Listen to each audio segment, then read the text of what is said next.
At the United Nations Security Council today, the U.S. accused Russia of using food as a weapon in its war against Ukraine, and in turn creating a global food security crisis. From flying to driving to eating, life is suddenly a lot more expensive. Global food costs are poised to climb even further on soaring wheat prices after India curbed exports.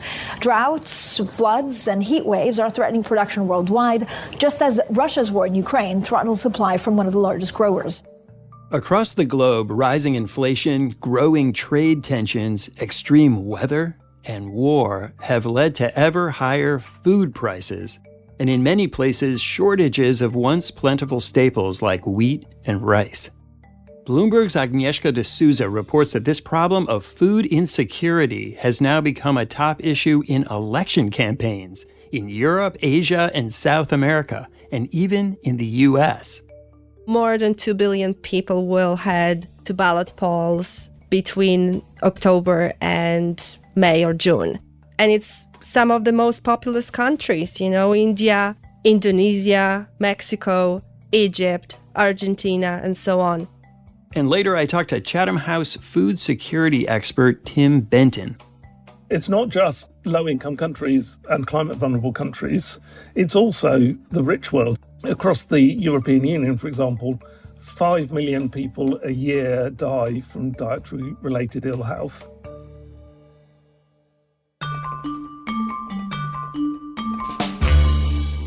I'm Wes Kosova. Today on The Big Take, food is on the ballot.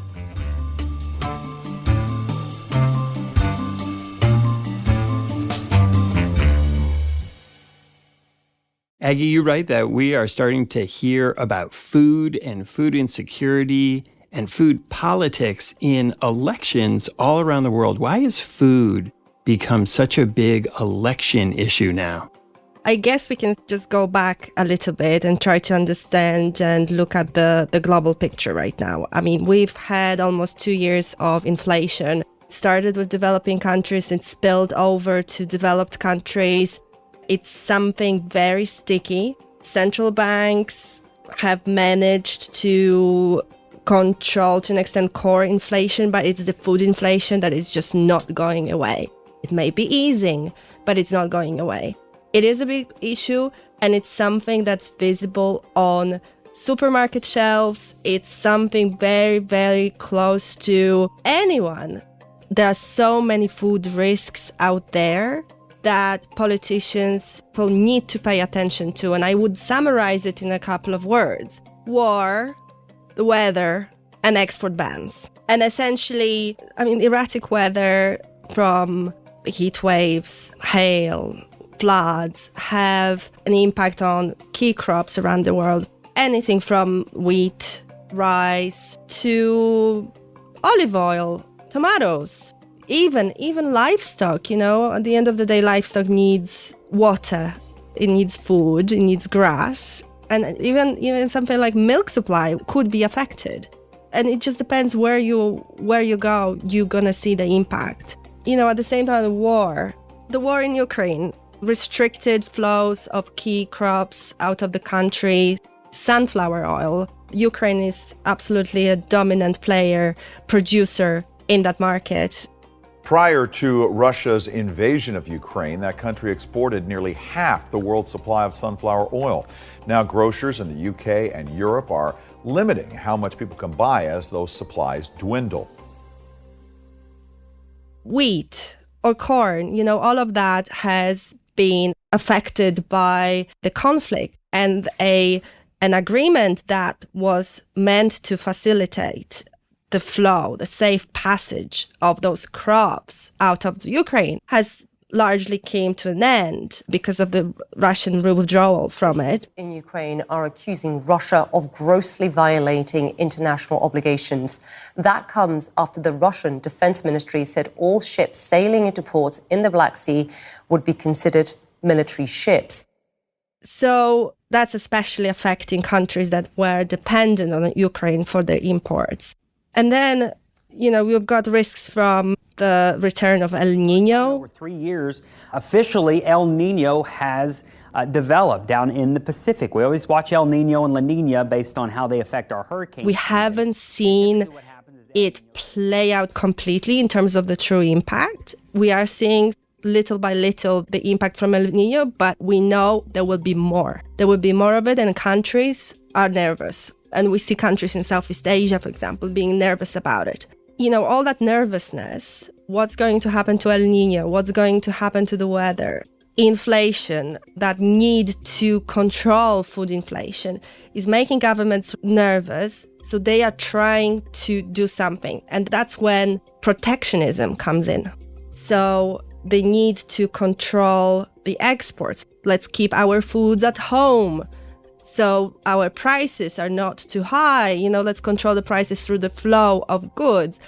That's what governments are trying to do as well. And we are seeing it happen in India, the world's biggest rice exporter. The government of Narendra Modi is clearly nervous about food. India introduced restrictions on exports of rice. Russian missiles are hitting Ukraine, and the impact is being felt all the way here in India. New Delhi has been forced to make some tough calls. India has banned the export of rice, and it's a very big deal because India is the world's biggest exporter of rice. And now it has stopped. This has led to panic in the global markets. And you write that something as simple as the humble onion has huge political effects. Yes, and you wouldn't expect that from the humble onion. It's something that people take for granted, but governments don't, and just look to India, where onions are ubiquitous, such an important component of people's diet. And it's something that soaring prices of onions have the power to shake up governments. They actually can cost politicians their seats. And we've seen that play out in the past. And clearly, it's something that the government in India is very sensitive to. And we've already seen, even this year, Modi's government introducing a special export duty on onions, so then to keep more onions at home. It has battled soaring tomato prices. I mean, at some point, tomato prices have gone up by something like 700%. I mean, it was crazy amounts.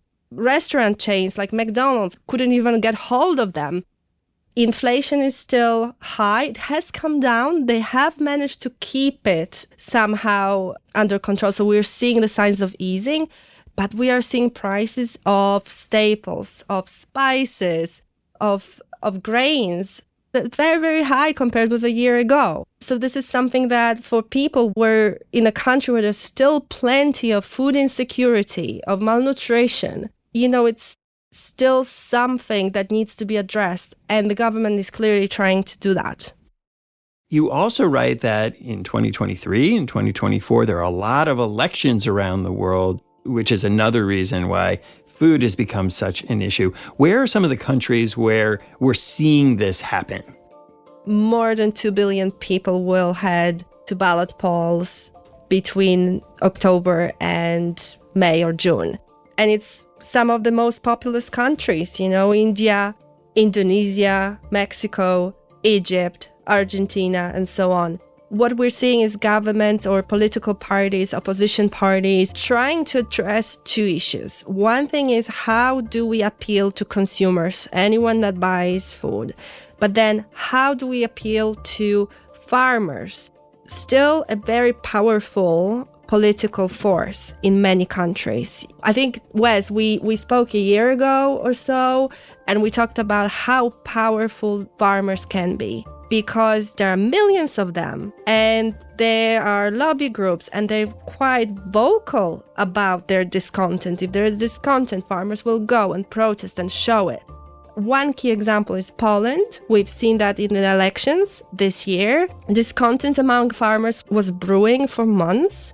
They weren't happy about the inflow of grains and other foods from Ukraine. They were concerned it was staying in the country and pushing down the prices and creating competition to them. And the government eventually had to respond. So in Poland, the ruling party tried to restrict the imports of grains from Ukraine, making sure that it does not stay within that country. So we've had an update since we wrote the story. The Law and Justice, the ruling party in Poland, in fact, has lost the elections. They did manage to attract the farmer vote. But in this case, consumers, the city population turned up. The turnout was really huge compared with any previous election, and they lost the vote. So in the end, the farmer vote was not enough to make Law and Justice win. Aggie, you mentioned that when we last talked, we were talking about how powerful farmers were. And at that time, it was about the Netherlands. And farmers were very upset about government requirements to reduce emissions from cows in order to meet climate goals. And that, too, had really big effects across the country. More than a year ago, the Dutch government's decision to curb nitrogen emissions and close many polluting farms led to countrywide protests. Farmers got really, really angry. They went to the streets, they burned things, they blocked roads, they went to The Hague, they protested. We did see changes as a result in the Dutch political scene. And in fact, there were elections held, and that party, known as BBB, got most votes. After the break, who's most affected by this turmoil in global food markets?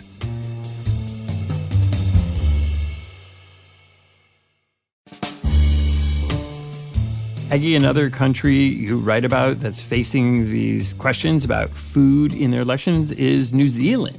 New Zealand is an interesting one because they were viewed as this very progressive country with the first ever emissions tax on agriculture, the first ever cow tax. So it was seen, wow, there is something happening in farming. Finally, we're seeing climate impact from agriculture being addressed by a government. But it wasn't something popular among farmers. And as the elections started to get closer, politicians started to, voice their opinions about it. And the opposition party, in fact, during the campaign said clearly, we want to push this emissions goal, this emissions tax, back until 2030. So the government could not stand still. They had to come up with their own delay. They proposed emissions pricing being delayed towards the end of 2025. Now, the opposition party won the elections, and so we are likely to see a further delay in this policy. It shows that implementing those climate policies in agriculture is not going to be easy. Aggie, you said earlier that a lot of countries want to try to keep their own crops, what they produce in the country, instead of exporting it. But in the case of Argentina, you write, politicians are promising to do exactly the opposite.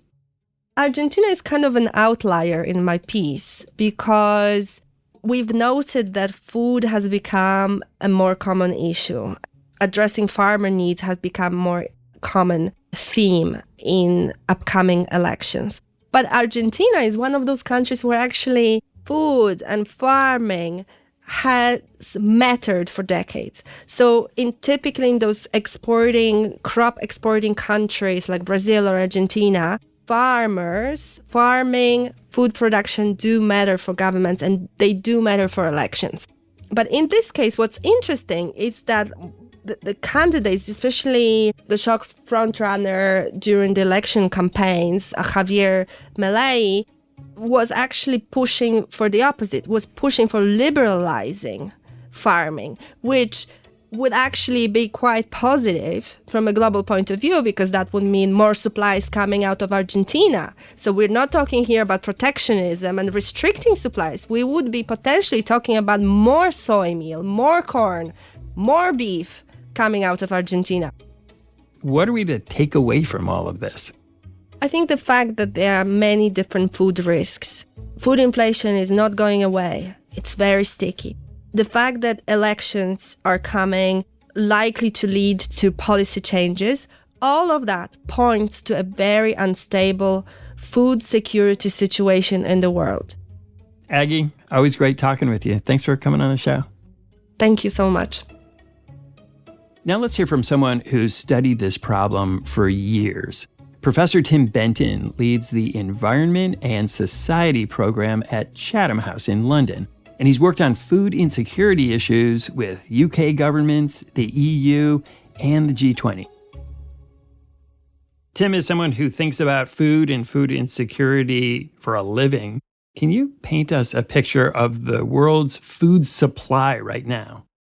Well, we've created a globalized food system over the last 40 or 50 years, predominantly since the late 80s, which is predicated on producing a very large amount of a relatively small number of highly traded grains, so rice, wheat, maize, soy and palm oil and things like that. So we have a global system upon which almost everybody relies in some way, shape or form.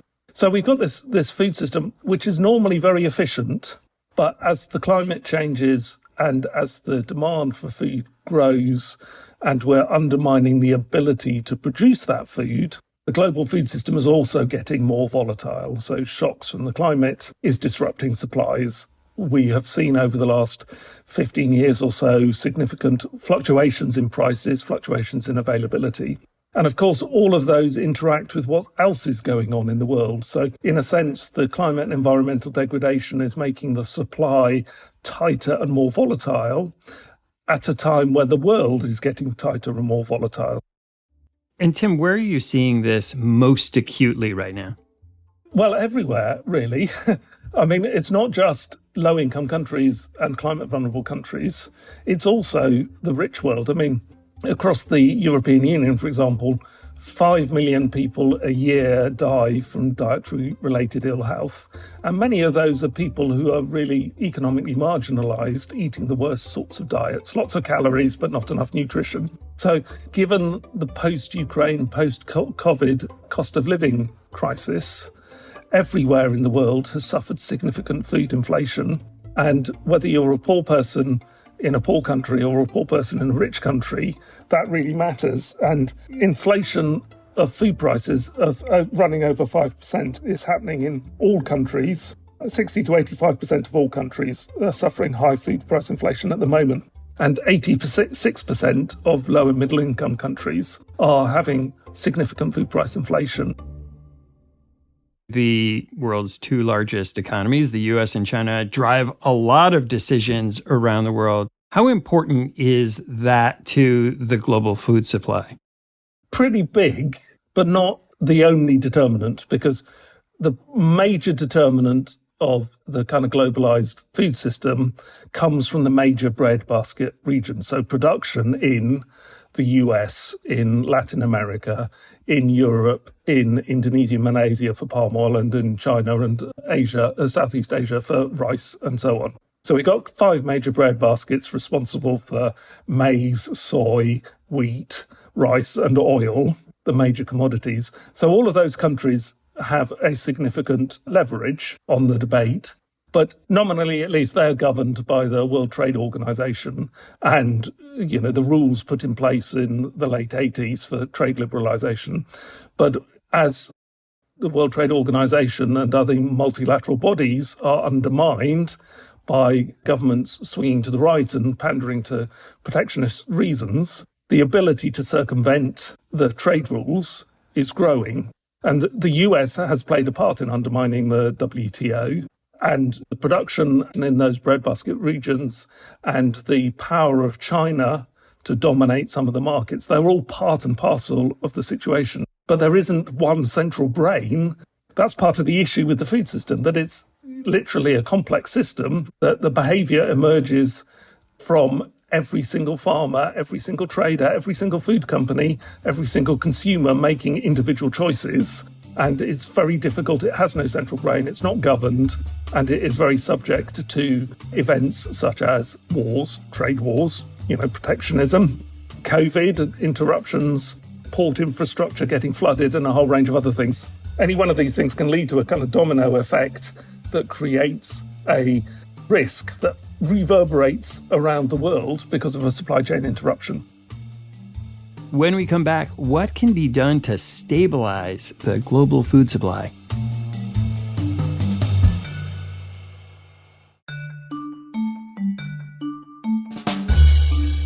Given the way the structure of the world and various trading relationships have changed recently, are there policies that can actually help this?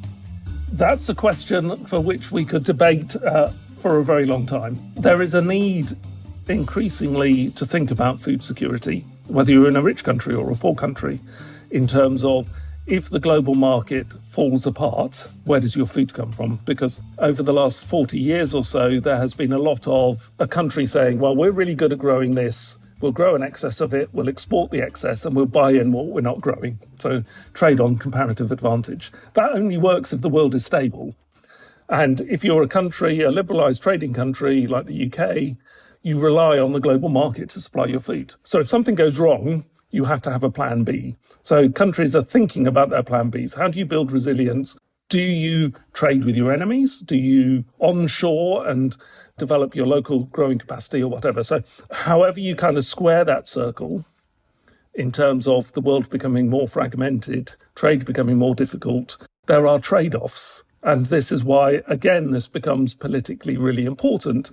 If you want greater self-sufficiency, food availability might go down and prices might go up, but it might support your local farming. And if your farming community is really important for you politically, that might be a route in to that debate.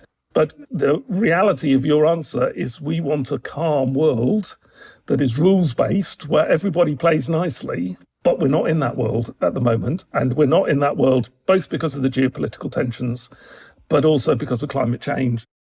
As you say, there's a lot of facets to this, and it paints a very complicated picture.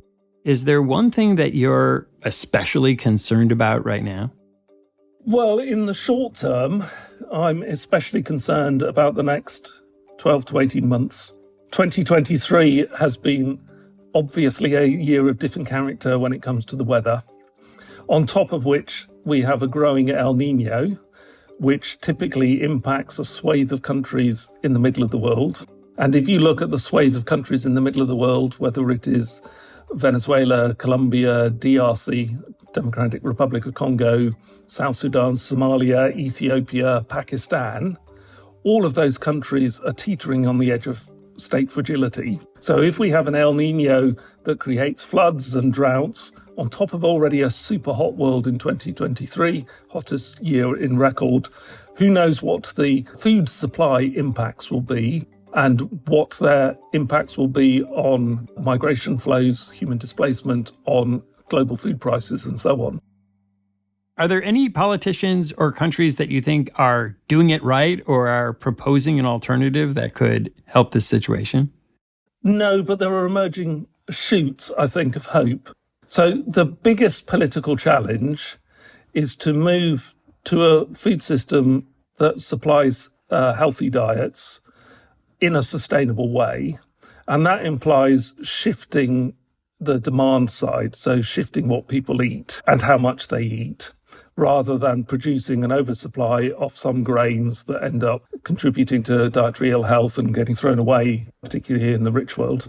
But within the climate change negotiations particularly, the recognition that food, or food systems in general, contribute about a third of greenhouse gases, means that as we are grappling with the carbon debate, so we have a sectoral plan or vision for transport, we have a sectoral plan or vision for energy generation, we're having to start to grapple with a sectoral vision for food systems.